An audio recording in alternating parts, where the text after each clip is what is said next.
नमस्कार दोस्तों, एक और बेहतरीन वीडियो लेकर आपके बीच आया हूँ, एक लेटेस्ट अपडेट के साथ। यूडाइस प्लस पर एक लेटेस्ट अपडेट आई हुई है, जो कि कुछ ही दिन के लिए सीमित है।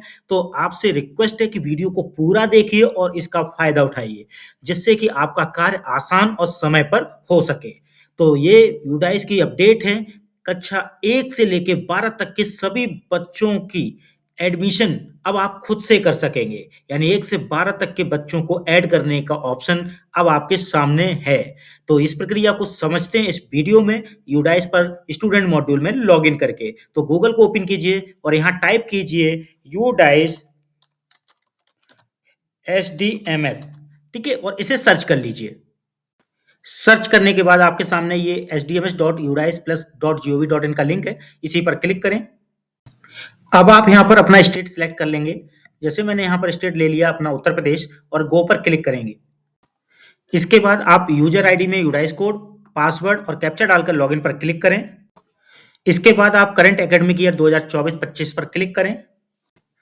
अब आपका यूडाइस लॉगिन होने के बाद सेशन पर क्लिक करने के बाद आपके सामने डैशबोर्ड के साथ ओपन हो चुका है।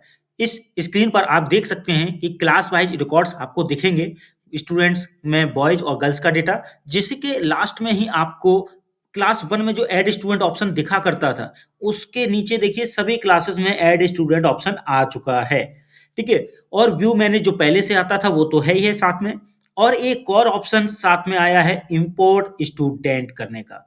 यानी ये इंपोर्ट स्टूडेंट यहाँ क्यों दिया गया है, इसका भी मैं आपको बेनिफिट बताऊंगा, फायदे क्या है इसके, क्योंकि आपको अलग से जाने की जरूरत नहीं पड़ेगी जब ऐड स्टूडेंट कर रहे हो और कोई आपको स्टूडेंट का आधार ऑलरेडी कहीं रजिस्टर्ड दिखाए, तब के केस में कैसे यूज करना है इंपोर्ट स्टूडेंट ऑप्शन का। तो यहाँ पर आपको ऐड स्टूडेंट करने के लिए क्लास 2, 3, 4 यानी सभी क्लासेस में ऑप्शन मिल रहे हैं। यानी 1 से 12 तक के सभी स्टूडेंट्स में आप खुद से बच्चे अपने स्कूल स्तर पर ऐड कर सकते हैं। तो मैं यहाँ एक क्लास सेकंड को क्लिक करता हूँ ऐड स्टूडेंट पर और दिखाता हूँ ऐड करते समय क्या-क्या कार्य करने हैं। तो देखिए अब आपके सामने बच्चे को ऐड करने का फॉर्म ओपन हो चुका है। यहाँ पर सबसे ऊपर ही पहला ऑप्शन है चेक आधार नंबर अवेलेबिलिटी। इसे आप जरूर यूज कीजिए। किसी भी बच्चे का आधार नंबर चेक कीजिए, तभी उसकी डिटेल्स को आगे ऐड करने के लिए बढ़िए। तो सबसे पहले इस ऑप्शन को चेक बॉक्स पर यहाँ क्लिक कीजिए और यहाँ पर आप उस बच्चे का आधार नंबर डालिए। ठीक है, अभी ये ब्लैंक है, मैंने यहाँ पर आधार नंबर डाल दिया। उसके बाद गो पर क्लिक करेंगे। जैसे ही मैंने गो पर क्लिक किया तो देखिए एक मैसेज आ रहा है आपके सामने कि Aadhaar number is already registered with some other student. यानी ये आधार नंबर से एक रिकॉर्ड ऑलरेडी कहीं ना कहीं रजिस्टर्ड है, यानी ये एक रिकॉर्ड ऐड हुआ है पोर्टल पर जिस पर ये आधार लगा हुआ है। तो आप जानना चाह रहे हो कि वो किस रिकॉर्ड के साथ लगा है, तो इसे पहले ओके कर दीजिए मैसेज को। और आप जहां आधार डाले वहीं पर देखिए लिख कर आ रहा है Aadhaar number is already registered with some other student और व्यू डिटेल। यहाँ पर हैंड लिंक भी बन के आ रहा है। इसी व्यू डिटेल पर क्लिक कीजिए। तो मैं करता हूं क्लिक।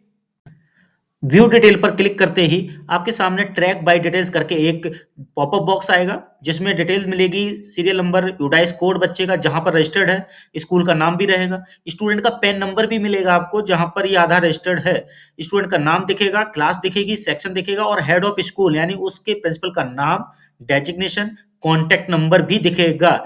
तो इस तरह से आप वहां बात कर सकते हैं। साथ में देखिए यदि यहाँ पर आपको ड्रॉप बॉक्स यूडाइस कोड के कॉलम में ही यदि ड्रॉप बॉक्स लिखा मिल जाए तो ये इंडिकेट करता है कि ड्रॉप बॉक्स में है, ठीक है? और यदि आपको लगता है कि वो ड्रॉप बॉक्स में है तो इंपोर्ट कर सकते हैं। तो उसको इंपोर्ट करने की प्रक्रिया भी मैं अभी बताऊंगा। और यदि यहाँ पर कुछ भी नहीं लिखा, नॉर्मल यूडाइस कोड और स्कूल का नाम लिखा है, इसका मतलब वो एक्टिव मोड में है उस स्कूल में। तो वहां से नाम हटने के बाद यानी ड्रॉप बॉक्स में वहां से जाएगा उस स्कूल के स्तर पे, जो स्कूल की डिटेल यहाँ दिख रही है उस स्कूल के हेड द्वारा ये किया जाएगा ड्रॉप बॉक्स में भेजकर, तभी आप उसे इंपोर्ट कर पाएंगे, अपने यहाँ जोड़ पाएंगे। और यदि वो नहीं करते हैं ड्रॉप बॉक्स में, तो इसका मतलब उनके यहाँ बच्चा एक्टिव है और वहां पढ़ रहा है यानी पढ़ना चाह रहा है जो भी, तो फिर आप अपने यहाँ बच्चे को रजिस्टर्ड नहीं कर पाएंगे। तो ये केस आप सॉल्व कर सकते हैं कॉन्टैक्ट नंबर जो भी हेड का दिया है वहां से डिस्कस करके, प्लस स्टूडेंट और उसके गार्जियन से भी डिस्कस करके कि बच्चे का रजिस्ट्रेशन एक्चुअल किस स्कूल में होना है और कहाँ से ड्रॉप बॉक्स में जाना है, हटना है और कहाँ पे ऐड होना है। ठीक है, इस तरह से वार्ता जरूर कीजिएगा। तो ये प्रक्रिया तभी इंपोर्ट की करेंगे आप प्रॉपर। तो ये केस था पहला, जब बच्चा कहीं ना कहीं रजिस्टर्ड है विद आधार, तो उस केस में। अब दूसरा केस, तो अब देखिए जो पहला केस मैंने बता दिया कि बच्चा रजिस्टर्ड कहीं दिखा रहा है विद पैन नंबर डिटेल्स के साथ, तो उसको वहाँ से ड्रॉप बॉक्स में एक्टिव है तो ड्रॉप बॉक्स में पढ़वाएँगे, तब इम्पोर्ट करेंगे और यदि पहले से ही ड्रॉप बॉक्स में है तो इम्पोर्ट करने की प्रक्रिया करेंगे। तो इम्पोर्ट की प्रक्रिया मैं बाद में बताऊँगा, लेकिन अब दूसरे केस की बात करते हैं यहीं चेक आधार नंबर अवेलेबिलिटी में। जैसे मैंने एक आधार नंबर यहाँ डाला और गो पर क्लिक करते हैं। तो आपके सामने देखिए मैसेज बॉक्स इस बार आया कि the Aadhaar number is not mapped at any student. ये आधार नंबर किसी भी स्टूडेंट के साथ रजिस्टर्ड नहीं हुआ है पहले, तो इसका मतलब इस बच्चे को आप ऐड कर सकते हैं इसके आधार को प्रयोग करते हुए। ठीक है, तो यहाँ पर आप स्टूडेंट का नाम, जैसे नीचे जनरल प्रोफाइल देखो दिख रहा है, स्टूडेंट का नाम जो आधार पे है सेम डालिए, मैं यही कहूंगा। और जेंडर जो आधार पे आपको दिख रहा है प्रॉपर्ली उसे डालिए, और डेट ऑफ बर्थ आधार से उठाइए। स्टूडेंट का जो स्टेट कोड है ये ऑप्शनल है, पता है तो डालिए, नहीं तो छोड़ दीजिए इसको। मदर्स नेम आधार के अकॉर्डिंग मदर्स का नेम भरिए, फादर्स का नेम भी भरिए। गार्जियन नेम आपको भरना तब है जब आपको लगता है मदर्स फादर्स में कोई नहीं, गार्जियन कोई और है। और Aadhaar number of student, Aadhaar number of student, Aadhaar बना है स्टूडेंट का तो उसे भरिए उसका नंबर। उस आधार पर बच्चे का नाम स्पेलिंग क्या है उसके अनुसार भरिए। उसके बाद एडमिशन की डेट क्या है इन प्रेजेंट स्कूल, यानी अपने स्कूल में आपने उसकी एडमिशन डेट क्या दिखाई है उसे यहाँ एंट्री करिए। और बच्चा यदि CWSN यानी विकलांगता की किसी श्रेणी में आता है तो उसे यस करिए, अन्यथा नो करिए। और उसके बाद आपको क्या करना है, बच्चे को रिकॉर्ड को सेव करना है। तो इस तरह से आप ये डिटेल फिल करके जब सेव करेंगे तो अगली स्क्रीन क्या आएगी मैं वो दिखाता हूँ। तो देखिए जैसे ही आपने सारी डिटेल्स बच्चे की भरी जो ऐड करने के लिए आपने डिटेल्स दी थी, उसके बाद सेव पर क्लिक किया तो अगली स्क्रीन आई, confirm the following details are correct.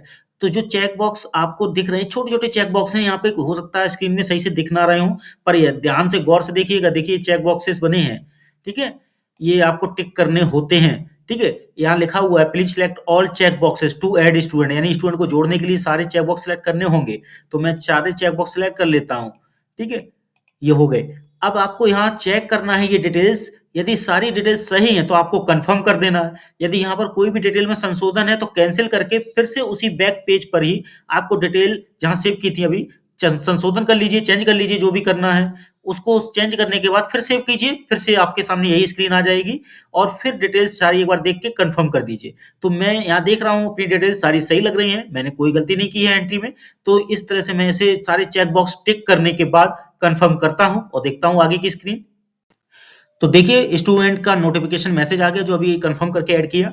The student has been initialized या सेव्ड सक्सेसफुली। स्टूडेंट का नाम दिखेगा, क्लास दिखेगी, सेक्शन दिखेगा, और वहां नीचे 3 ऑप्शन दिख रहे हैं। ऐड न्यू स्टूडेंट, यदि कोई नया स्टूडेंट ऐड करना है तो आप यहाँ पर क्लिक कीजिए, और go to new entry list, यदि कोई नई एंट्री लिस्ट पे जाना हो तो यहाँ क्लिक कीजिए। और यदि इसी स्टूडेंट का जनरल प्रोफाइल भरना है तो यहाँ कीजिए। मैं तो बस यही कहूंगा कि आप ऐड न्यू स्टूडेंट पे जाते रहिए और स्टूडेंट को ऐड करते रहिए। ठीक है, और कोई न्यू एंट्री यानी क्लास चेंज करनी है तो डैशबोर्ड पे जाके भी चेंज कर लीजिएगा।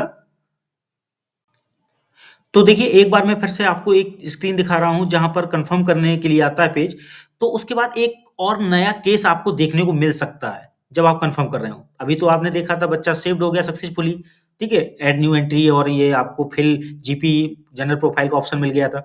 लेकिन यदि मैं फिर से यहाँ सारे चेक बॉक्स पर क्लिक कर रहा हूँ और कंफर्म करता हूँ तो दिखाता हूँ क्या आता है अगली स्क्रीन पे। तो देखिए जैसे ही कंफर्म किया तो यहाँ पर आया है similar student suspected on the basis of name, मतलब नाम डीओबी के आधार पे यहाँ पर एक स्टूडेंट मिल गया है। तो आपको देखना है व्यू डिटेल में कि वो स्टूडेंट क्या कोई ड्रॉप बॉक्स में या कहीं कोई एंट्री ऐसी है जो इनएक्टिव है या ड्रॉप बॉक्स में है और वो पहले की गई हो बिना आधार के। तभी तो अभी जब आधार वेरीफाई किया उसका वो फ्री दिखा दिया, आधार नॉट मैप्ड दिखा दिया। तो यहाँ पर यदि हो सकता है पहले बिना आधार के किया गया हो तो वो एंट्री कहीं ऐसी कोई ड्रॉप बॉक्स या इनएक्टिव तो नहीं पड़ी है, उसको आप एक्सेस कर सकते हैं पैन नंबर वहां से एक्सेस करके व्यू डिटेल में जाके। तो यहाँ पर आप व्यू डिटेल पे करके उसको वैन नंबर लेकर उसे इंपोर्ट करके उसमें अपना आधार इस बच्चे का फिर से ऐड कर सकते हैं। ठीक है, यदि कोई स्टूडेंट इसमें नहीं मिलता है व्यू डिटेल में आपको इससे जुड़ा तो आप आई एग्री कर दीजिए, यानी आप कंटिन्यू रखना चाहते हो उस बच्चे को ऐड करना। यदि नहीं रखना चाहते तो डोंट एग्री करेंगे। तो यहाँ पर इस तरह से आप कंफर्म कीजिए पहले व्यू डिटेल में देखकर, उसके बाद ही आप एग्री नॉट एग्री का डिसीजन लीजिए। ठीक है, तो यहाँ पर मैं मान लेता हूँ कि मेरे व्यू डिटेल में ऐसा कोई स्टूडेंट नहीं है जो इससे पूरा रिकॉर्ड जुड़ा हुआ है, मैं इसे आई एग्री कर देता हूँ। ठीक है, तो देखिए जैसे ही आई एग्री किया मतलब कंफर्म हुआ स्टूडेंट का ऐड होना, लिख के आ गया इनिशियलाइज और saved successfully. Add new student, नया स्टूडेंट जोड़ने के लिए है। फिर जीपी यानी इसी बच्चे का जनरल प्रोफाइल बनना हो तो आप यहाँ क्लिक कीजिए। Go to new entry list यानी जहाँ पर जनरल प्रोफाइल और सारे प्रोफाइल्स दिख जाते हैं बच्चों की एक्टिव स्टूडेंट्स वाली लिस्ट में, तो वहाँ न्यू एंट्री लिस्ट आपको दिख जाएगी यहाँ पर जाके। तो इस तरह से आपका बच्चा ये भी ऐड हो गया है सक्सेसफुली। चलते हैं बैक फिर से। इस बार फिर से मैंने एक और स्टूडेंट का नया केस दिखाने के लिए एक एंट्री की और उसे सेव किया, तो ये कन्फर्म वाला पेज फिर से आया। इस पेज पर जब मैं फिर से कन्फर्म करूँगा, तो देखते हैं क्या आता है स्क्रीन पर। तो देख सकते हैं आपके सामने एक स्क्रीन पर मैसेज आ गया जैसे ही कन्फर्म किया, ठीक है? कन्फर्म करने के बाद हो सकता है आपको आई एग्री वाला जो अभी पीछे स्क्रीन पर बताया उसके करने के बाद ये मैसेज आए। तो ये दोनों प्रोसेस के बाद यदि ये मैसेज आता है Aadhaar details could not be validated, इसका सिंपल सा मतलब है कि बच्चे की जो आधार डिटेल्स आपने डाली हैं वो वैलिडेट नहीं हो रही हैं, यानी उसके नाम की स्पेलिंग से इशू आ रहा होगा। अब ये कैसे हो सकता है कि आप सोच रहे हो आधार पे जो लिखा है वही मैं इनपुट कर रहा हूँ, ठीक है? तो देखिए आधार पर जो इनपुट कर रहे हैं हो सकता है बच्चे ने आधार अपडेट करा लिया हो नाम वाइज या डीओबी में कुछ भी अपडेट करा लिया हो, तो नया आधार उसका एक्सेस करना पड़ेगा, नया आधार फिर से उसका मंगाना पड़ेगा ऐसे केस से निपटने के लिए, ठीक है? क्योंकि यहाँ पर आधार जेंडर डीओबी आधार पर जो नाम दर्ज है वो सब इशू आपका तभी सॉल्व होगा, ये वैलिडेशन इशू जो आपका फेल्ड हो रहा है ये तभी सॉल्व होगा जब आपका उसका नया आधार एक्सेस करेंगे या तो उसकी ओटीपी के माध्यम से उसके सामने ही प्राप्त करने की कोशिश करें खुद एक नया आधार, जिससे आपका ये जो कन्फ्यूजन है वो क्लियर हो, वैलिडेशन का इशू जो आ रहा है वो भी दूर हो सके। तो ये Aadhaar details could not be validated का इशू तभी बनता है जब डिटेल्स जो डाली गई हैं वो मिसमैच हो रही हों आधार के ओरिजिनल डिटेल से और यहाँ इनपुट की गई डिटेल से। तो ये तभी होता है जब बच्चा आधार पुराना दे देता है, नया आधार अपडेट हो जाता है या किसी भी तरह की डिटेल्स में एंट्री में मिसमैच होती है। तो इस चीज़ का भी ध्यान रखिएगा आप कि ऐसी स्थिति से निपटने का तरीका जो मैंने अभी समझाया, उस तरह से आप उसको सॉल्व करने की कोशिश कीजिए, समस्या हल होगी। यदि आपने अभी तक चैनल सब्सक्राइब ना किया हो, तो चैनल को सब्सक्राइब ज़रूर कीजिएगा, वीडियो को लाइक, शेयर, कमेंट करना भी मत भूलिएगा और कोई भी प्रॉब्लम है आपको कमेंट बॉक्स में लिखिए, सॉल्व कर आंसर देने का कोशिश करूँगा मैं उसका। और यदि आपको ज़्यादा डिस्कशन करना है, तो मेरा इंस्टाग्राम लिंक भी डिस्क्रिप्शन में मिलेगा, वहाँ पर मैसेज कीजिए बॉक्स में, मैं उसका भी डिस्कस करते हुए आपसे बात करते हुए आपकी समस्या का हल दूँगा। अब बात करते हैं न्यू एंट्री रिकॉर्ड की। तो देखिए अब मैं चेक आधार नंबर अवेलेबिलिटी में जो स्टार्टिंग में आपको बताया था कि एक आधार नंबर इनपुट कर रहे हो और नीचे लिख के आ जा रहा है Aadhaar number is already registered with some other student, view detail. तो यानी इस बच्चे को क्या करना होगा, इंपोर्ट। लेकिन इंपोर्ट के भी दो केस होते हैं, एक तो बच्चा एक्टिव है तो इंपोर्ट करने में दिक्कत होती है और एक बच्चा ड्रॉप बॉक्स में है तो इंपोर्ट किया जा सकता है। तो मान लीजिए ये दोनों केस कैसे देख सकते हैं, व्यू डिटेल पे क्लिक करते हैं, दिखाते हैं। अब आप देख सकते हैं ट्रैक बाय डिटेल्स वाली इस डिटेल्स में जहां यूडाइस कोड के साथ लिखा है ड्रॉप बॉक्स ऑफ इस स्टूडेंट, तो यानी इस बच्चे को ड्रॉप बॉक्स में डाला गया है, यानी ये इंपोर्ट किया जा सकता है। ठीक है, ये केस हो गया। दूसरा केस दिखाते हैं, अगर आधार कहीं रजिस्टर्ड है और यही रिकॉर्ड देखें तो अब आप यहाँ देख सकते हैं कि यहाँ यूडाइस कोड वाले कॉलम में ड्रॉप बॉक्स नहीं लिखा होगा। इसका मतलब बच्चा एक्टिव मोड में है स्कूल में। जो डिटेल्स आगे मेंशन है वो सारी आपको दिख जाएंगी। तो ऐसे केस में है क्या है, जब एक्टिव मोड में हो तो उस स्कूल के हेडमास्टर के कॉन्टैक्ट नंबर जो लास्ट कॉलम में आपको दिखेगा, उससे संपर्क करके उनसे कहें ड्रॉप बॉक्स में डालें और तब आप इम्पोर्ट कर पाएंगे। ठीक है, यदि वो कन्फ्यूजन है कि वो कहते हैं मेरे यहाँ ही पढ़ना है, तो इस कन्फ्यूजन को गार्जियन यानी अभिभावक के साथ मिलकर उस स्कूल के हेडमास्टर के साथ मिलकर चर्चा करें और क्लियर करें कि बच्चे को कहाँ रजिस्टर्ड रखना है। तो उसी हिसाब से आपका फाइनल डिसीजन होगा। अब मैं आपको बताता हूँ यदि बच्चा इंपोर्ट होने लायक यानी ड्रॉप बॉक्स में है, तब के केस में इंपोर्ट करेंगे कैसे वो बता देता हूँ। अब देखिए डैशबोर्ड पर वापस आएंगे और इंपोर्ट करने की प्रक्रिया हर क्लास के आगे लिखी हुई है। इंपोर्ट स्टूडेंट, जो बेनिफिट स्टार्टिंग में मैं बता रहा था वही यहाँ पर मेंशन है। तो आपको क्या करना है, जिस क्लास में बच्चे को इंपोर्ट करना है उसी के आगे के इंपोर्ट स्टूडेंट पर क्लिक कर देंगे। तो मैं यहाँ किसी एक क्लास पर क्लिक करता हूँ जिसके लिए मैं इंपोर्ट करने जा रहा हूँ। इंपोर्ट स्टूडेंट पर क्लिक करते ही आएगा option import with in state या इंपोर्ट आउटसाइड स्टेट। अब आपके स्टूडेंट के ऊपर डिपेंड करता है कि वो कहाँ से आप इंपोर्ट कर रहे हैं, कि विद इन स्टेट का स्टूडेंट है या आउटसाइड का। ठीक है, तो उसे आप यहाँ से क्लिक कर लेंगे, जैसे मैं विद इन स्टेट का ले लेता हूँ। अब देखिए इंपोर्ट स्टूडेंट का ये पेज खुला जहां पर आपको स्टूडेंट का पैन नंबर डालना है। देखिए व्यू डिटेल्स अभी आपने जब की थी वहां पर तो पैन नंबर दिख गया होगा और उसकी डीओबी डालनी है स्टूडेंट की और गो पर क्लिक करना है और इंपोर्ट प्रक्रिया कर लेनी है। ठीक है, तो मैं एक स्टूडेंट का प्रोसेस करके दिखा रहा हूँ यहाँ पर एंट्री करके। तो आप देख सकते हैं जैसे मैंने एक स्टूडेंट का PAN number, date of birth डाला और नीचे देखिए ड्रॉप बॉक्स एंड सेशन लिख के आ गया और इसी की डिटेल्स होंगी बच्चे की जुड़ी हुई, प्रीवियस स्कूल की भी डिटेल्स होंगी। इंपोर्ट के डिटेल्स नीचे मिल जाएंगी जहां पर आपको इंपोर्ट क्लास दिखेगी, इंपोर्ट सेक्शन दिखेगा, एडमिशन डेट डालिए और इंपोर्ट कर लीजिए बच्चे को। तो ये ड्रॉप बॉक्स में जो बच्चा ऊपर दिख रहा है स्टूडेंट का स्टेटस वाले यहाँ पर, तो इस बच्चे को इंपोर्ट किया जा सकता है। यदि स्टूडेंट स्टेटस में यहीं पर एक्टिव दिख रहा होगा, तो एक केस में दिखा देता हूँ, तो उसे इंपोर्ट नहीं किया जा सकता। वो स्क्रीन में शो करता हूँ अभी। तो देखिए, जैसे ही एक और मैंने डिटेल सर्च की पैन नंबर और डीओबी करके यहाँ इंपोर्ट के लिए, तो स्टूडेंट स्टेटस दिख रहा है एक्टिव। इसका मीन्स है कि ये बच्चा ऑलरेडी एक्टिव मोड में है एक स्कूल के अंदर, जिसका स्टेटस भी दिखेगा स्कूल का। तो ऐसे केस में नीचे आपको मैसेज मिलेगा, import is not allowed, please contact to block MIS या डिस्ट्रिक्ट एमआईएस। तो ये प्रोसेस थी इंपोर्ट की, जहां पर आपको एक्टिव दिखने पे क्या प्रॉब्लम होगी, आप इंपोर्ट नहीं कर पाएंगे, और ड्रॉप बॉक्स में दिख रहा है तो इसे इंपोर्ट कर सकते हैं। तो इस तरह से इंपोर्ट से जुड़े हुए और भी सारी प्रॉब्लम्स हैं, जिनके सॉल्यूशंस मैंने दिए। कभी-कभी इंपोर्ट करते हुए डीओबी की इश्यू आ जाती है और पैन नंबर का इश्यू आ जाता है। तो हर एक प्रॉब्लम का सॉल्यूशन मैंने डिस्क्रिप्शन में दिए हुए वीडियोज़ में दिया हुआ है। आपकी अब जो प्रॉब्लम होगी उससे जुड़ा हुआ वीडियो आप देख लीजिएगा डिस्क्रिप्शन में दिए हुए वीडियोज़ के लिंक से। और यदि वीडियो अच्छा लगा हो तो लाइक, शेयर, कमेंट कीजिएगा, और चैनल अभी तक सब्सक्राइब ना किया हो तो चैनल को भी सब्सक्राइब कीजिएगा। तो ये वीडियो था कक्षा 1 से लेके 12 तक। यदि आपके स्कूल के लेवल पे जो भी क्लासेस हैं उसमें बच्चों को ऐड कर सकते हैं खुद से, और यदि ऐड करते समय समस्याएँ जो आती हैं डिफरेंट डिफरेंट केसेस की, उनके सॉल्यूशंस भी मैंने इस वीडियो में दिए हैं। अच्छा लगा हो तो सब्सक्राइब ज़रूर कर लीजिएगा चैनल को, जिससे और भी वीडियोज़ आपको समय पर मिल सकें। आज के लिए इस बार इतना ही। धन्यवाद।